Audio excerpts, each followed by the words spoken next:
प्रदोष का व्रत है, प्रदोष के व्रत में आज मान लो मंगलवार का प्रदोष है, मान लो सोमवार का प्रदोष है, मान लो गुरुवार का प्रदोष है, तो प्रदोष में मैं क्या खाऊं?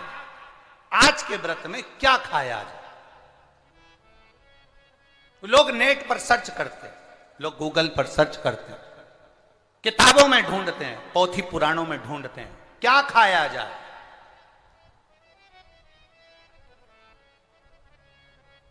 हम क्या खाएं जिससे भगवान हमारे व्रत को स्वीकार करे और हमारे व्रत को स्वीकार करे और हमें दर्शन दे? हम क्या खाएं? हमारा तो केवल इतना सा निवेदन है, किसी भोले व्यक्ति का, किसी गरीब व्यक्ति का धन मत खाओ, प्लाट मत खाओ, उसका पैसा मत खाओ। अगर तुमने उसका प्लाट नहीं खाया, उसका पैसा नहीं खाया, उस गरीब व्यक्ति का, उस भोले व्यक्ति को तुमने धोखा देकर कुछ अगर खा लिया तो समझ लो कि भगवान तुम्हें माफ नहीं करेगा। तुम कुछ खाओ चाहे मत खाओ, पर किसी सीधे, किसी भोले और किसी गरीब व्यक्ति का हक मत खाओ, तुम्हें व्रत का फल मिल जाए,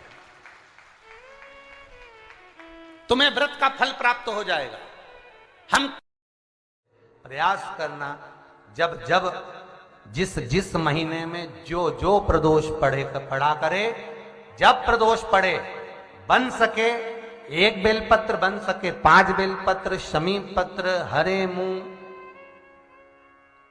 हरा मुंह, बेलपत्र, एक कलश के अंदर थोड़ा सा पानी लेकर 1 बेलपत्र, हरा मूंग, शमी पत्र डालकर और उसमें थोड़ा सा गुड़ डालकर भगवान शिव का स्मरण कर कर प्रदोष काल में, मान लो कोई काम आपका बहुत जरूरी है, बहुत दिनों से आप थक गए हैं, नहीं हो रहा, कर्जा बढ़ रहा है, धन नहीं आ रहा, व्यापार नहीं चढ़ रहा, या कोई समस्या बहुत प्रबल है, कोई एग्जाम में बैठ रहे हो नहीं हो रहा, परीक्षा भी दे दी है, रिजल्ट आने ही वाला है, तो भी प्रदोष काल में, प्रदोष के समय वो जल, मूंग, समीपत्र और बेलपत्र और गुड़ का शंकर के शिवलिंग को समर्पित करना प्रारंभ कर दो। 2 या 3 प्रदोष करोगे, बाबा आपकी मनोकामना शीघ्र पूर्ण कर देगा। 2 या 3 करो। कभी ऐसा योग लगे आपके जीवन में कि आप जिस व्यापार को आपने करा, उस व्यापार में आपको फल नहीं मिला, फिर आपने व्यापार चेंज करा, फिर बदल कर देखा, फिर उस व्यापार को कर कर देखा, उसमें फल नहीं मिला, फिर आपने वापिस व्यापार को बदलने का विचार किया, तो हमारा निवेदन रहेगा उस व्यापार को बदलने से पहले एक काम जरूर कर कर देखना। 3 स्थान पर बेलपत्र को चढ़ा कर देखिएगा।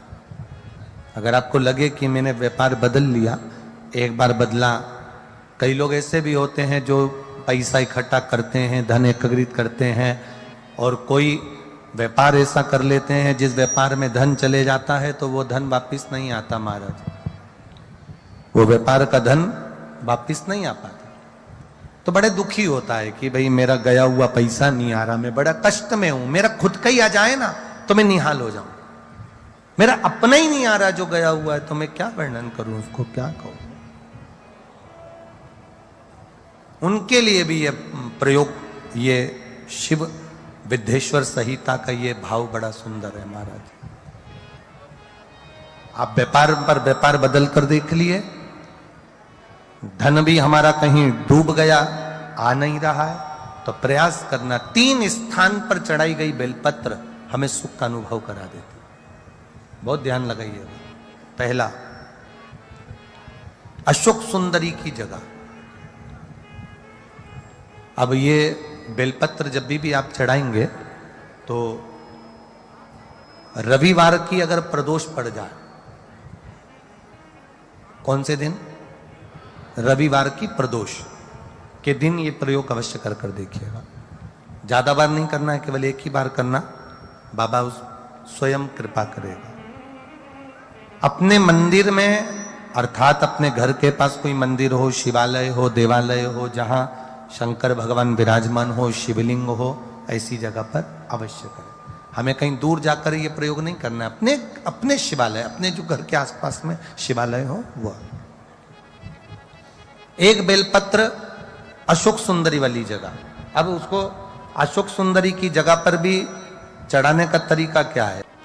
जब हम बेलपत्र चढ़ाएंगे तो उस बेलपत्र को चढ़ाते समय आपकी जो बेलपत्र की डंडी है वो बेलपत्र, रविवार प्रदोष के दिन का ये उपाय है महाराज, ये बेलपत्र की जो डंडी है इस डंडी का भाग शिवलिंग की ओर होना चाहिए। ये जो डंडी है इसका भाग अशोक सुंदरी पर जब चढ़ाएंगे तो शिवलिंग की ओर इसका भाग होगा महाराज। दूसरी, बेलपत्र को जब हम समर्पित करेंगे, जया, विषहरा, शामरीवारी, दौतली, देव, मान लो जलाधारी ऊपर नहीं है शंकर जी के, तो उसका स्मरण कर कर पांचों कन्याओं का नाम लेकर जया, विषहरा, शामलीवारी, दौतली, देव, इनका स्मरण कर कर शंकर भगवान के शिवलिंग पर बेलपत्र रखेंगे।